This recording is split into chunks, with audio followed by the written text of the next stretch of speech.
السلام علیکم ورحمۃ اللہ وبرکاتہ۔ اللہ سے دعا کرتے ہیں کہ آپ لوگ خیریت سے ہوں گے۔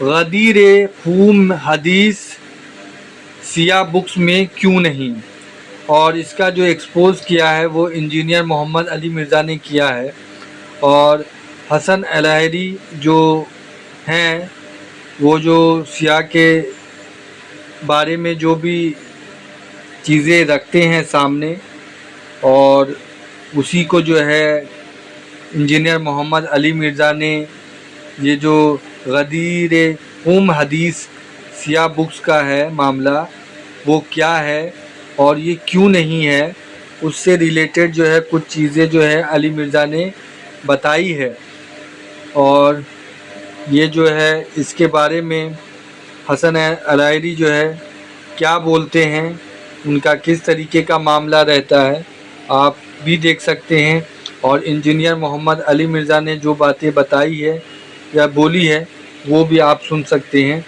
اور اللہ ہم سب کو حق بات بولنے، حق بات دوسرے تک پہنچانے کی توفیق عطا فرمائے۔ جانے انجانے میں جو بھی غلطیاں ہو جائے اللہ معاف فرمائے، آمین ثم آمین۔ سوال نمبر 22 ہے، علی بھائی کا لاہور سے پوچھتے ہیں، حدیث میں ہے کہ میں تم میں دو چیزیں چھوڑ کر جا رہا ہوں، قرآن اور اہل بیت، یعنی دین بھی اہل بیت سے لینا ہے، تو آپ اصول کافی سے حدیث کیوں نہیں لیتے؟ اس میں اہل بیت سے حدیث ہیں۔ دیکھیں، اہل بیت سے حدیثیں ہم الحمدللہ لیتے ہیں۔ بنیادی بات سمجھ لیں کہ سنی اور شیعہ کی احادیث جو ہے وہ آلموسٹ 80% ایک جیسی ہی ہے۔ اصول الکافی میں کوئی بات آئی ہے وہ بخاری مسلم میں بھی رپورٹ ہوئی ہوئی ہے، نہج البلاغہ میں کوئی بات آئی ہے وہ بخاری مسلم میں بھی رپورٹ ہوئی ہے، اور باقی کتابوں میں بھی۔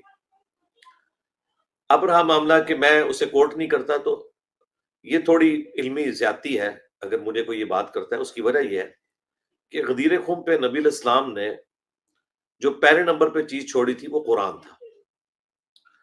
امام جعفر صادق علیہ السلام کا قول بھی اصول الکافی کے مقدمے کے اندر موجود ہے، باقی شیعہ کتابوں میں بھی، کہ انہوں نے اپنے بارے میں فرمایا کہ ہماری بھی کوئی بات قرآن کے خلاف ہو تو اسے چھوڑ دو۔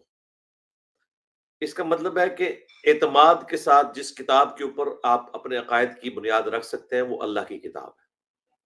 تو اللہ کا شکر ہے، سب سے زیادہ قرآن اپنے عقائد اور نظریات میں اگر کوئی اسپیکر کوٹ کرتا ہے، ایک ایک آیت کا نمبر ڈسپلے کرواتا ہے اور آیت عربی میں لکھی ہوئی ڈسپلے کرتا ہے، تو وہ اللہ کے فضل سے میں ہی ہوں۔ اللہ نے یہ سعادت اس پلیٹ فارم کو دی ہے۔ تو عقائد اور نظریات تو قرآن سے لینے ہیں۔ قرآن سنی اور شیعہ کی مشترکہ کتاب ہے۔ بخاری اور اصول الکافی کا نمبر تو بعد میں آئے گا نا۔ جب بخاری یا اصول الکافی یا کسی اور حدیث کی کتاب میں کوئی بھی ایسی بات خدا نہ خواستہ رپورٹ ہو جو قرآن کے خلاف ہے تو وہ تو ایکسیپٹ نہیں کی جائے گی۔ اب بخاری میں کئی بے سند اقوال ہیں جو قرآن کے خلاف ہے، صحیح الاسناد احادیث کے خلاف ہے، ہم انہیں نہیں مانتے۔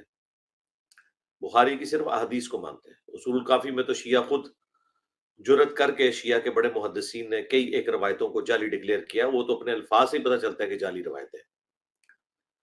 تو اللہ کا شکر ہے، قرآن کے اوپر بنیاد رکھیں، پھر قرآن میں جو فٹ ان عقائد و نظریات بیٹھتے ہیں وہ آپ لے لیں۔ مسئلہ یہ نہیں کہ ہم آل البیت کو چھوڑے ہوئے ہیں، مسئلہ یہ کہ آل البیت کے ساتھ شرکی عقیدے وابستہ کر دیے گئے، اس کی وجہ سے ان تعلیمات کی کریڈیبلٹی جو ہے وہ سٹیک پہ لگ جاتی ہے۔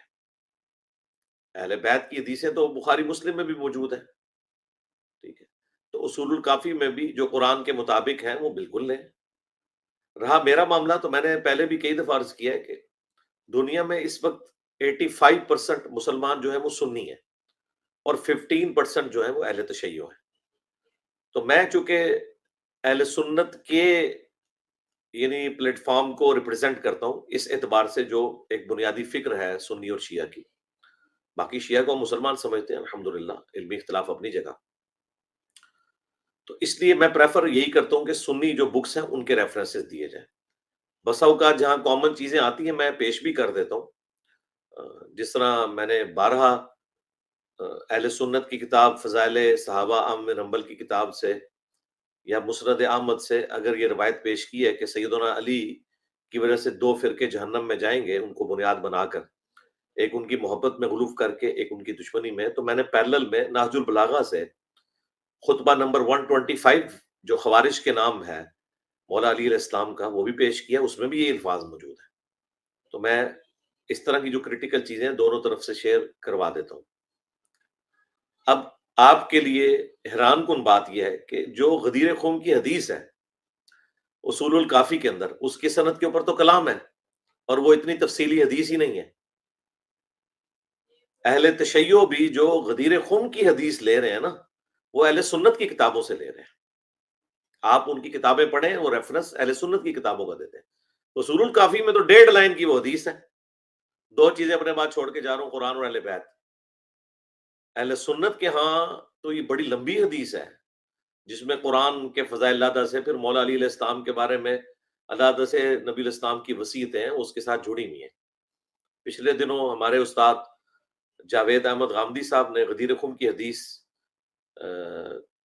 میں علمی خیانت کی کہہ لیں یا چلیں کوئی ہلکا لفظ استعمال کریں تو تحریف کر دی، چلیں اس سے بھی ہلکا لفظ استعمال کر لیتے ہیں، کہ آدھی حدیث بیان کی وہ. تو میں نے الحمدللہ ان کی جتنی ویڈیوز تھیں ان کا پوسٹ مارٹم کر کے ایک ویڈیو ریکارڈ کروا دی تھی پچھلے سنڈے کو. لیکن چونکہ ہماری اپنی دعوت کی مصروفیات ہیں ان پہ ریفرنسز نہیں لگ سکے تھے. انشاءاللہ کل سیٹرڈے کا دن ہے تو جو ہمارے بھائی ہیں جو ایڈیٹنگ کرتے ہیں میرے ساتھ بیٹھ کے، وہ کل اویلیبل ہوں گے. امید ہے کل رات تک وہ ویڈیو اپلوڈ ہو جائے گی. آلموسٹ کوئی میرا خیال ہے 1.5 گھنٹے کی تو ویڈیو ہوگی وہ غدیر خم کی حدیث کے اوپر جو ڈاکہ مارنے کی کوشش کی گئی، تو وہ میں نے الحمدللہ اس کو کلیریفائی کیا ہے، تو وہ بھی آپ دیکھ لیجئے گا. ان شارٹ یہ ہے کہ سنی ہو یا شیعہ ہو، انہوں نے اپنے عقائد اور نظریات قرآن سے اخذ کرنے ہیں. حدیثیں سپورٹ کرنے کے لیے ضرور ہیں لیکن عقائد اور نظریات کی بنیاد قرآن ہے. باقی رہے مسائل تو وہ سنی کتابوں میں بھی ہاتھ چھوڑ کے نماز پڑھنے کا ذکر موجود ہے، شیعہ کتابوں میں موجود ہے. یہ کوئی ایسا مسئلہ نہیں جس کے اوپر ہنگامہ کھڑا کیا جائے. رہے عقائد تو ہم کوئی ایک عقیدہ بھی ایسا ماننے کے لیے تیار نہیں جس کی جڑ قرآن میں موجود نہ ہو. قرآن میں تو ختم نبوت کا عقیدہ بالکل واضح ہے. رسول اللہ کے بعد کوئی صوفی، کوئی امام، کوئی بزرگ، کوئی بابا یہ کلیم کرے کہ اللہ تعالیٰ کی طرف سے مجھے کوئی غیبی خبر ملتی ہے اس حوالے سے کہ میرے اوپر وحی نازل ہوتی ہے، تو ہم اسے ختم نبوت کے اوپر ڈاکہ سمجھتے ہیں. خواہ کوئی سنی صوفی ڈالے یا کوئی غالی شیعہ ڈالے، بالکل ڈنکے کی چوٹ پہ. نیکسٹ